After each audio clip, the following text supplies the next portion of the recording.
విద్యార్థులకు విద్యాబుద్ధులు చెప్పాల్సిన టీచర్ వారి చేత వెట్టి చాకరీ చేస్తున్న ఘటన నిర్మల్ జిల్లా బైంసా మండల పరిధిలోని వాటోలి ప్రభుత్వ పాఠశాలలో చోటు చేసుకుంది.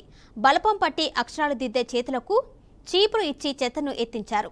దీనికి సంబంధించిన వీడియో సోషల్ మీడియాలో వైరల్గా మారింది.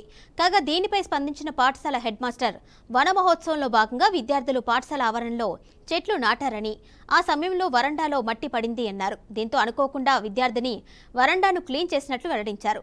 దీనిపై వెనుక ఎలాంటి దురుద్దేశం లేదని స్పష్టం చేశారు.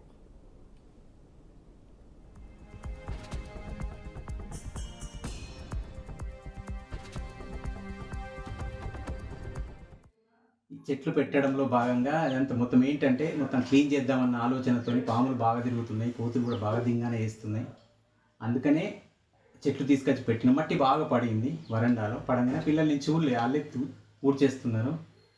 గ్రామ పంచాయతీ నుంచి వాళ్ళు కూడా రెగ్యులర్గా వాళ్ళు పొద్దున సాయంత్రం ఊడ్చేస్తూనే ఉంటారు. పొద్దునైతే పక్కా ఊడ్చేస్తారు సార్, సాయంత్రం ఉండదు కానీ పొద్దున క్లీన్ చేస్తారు.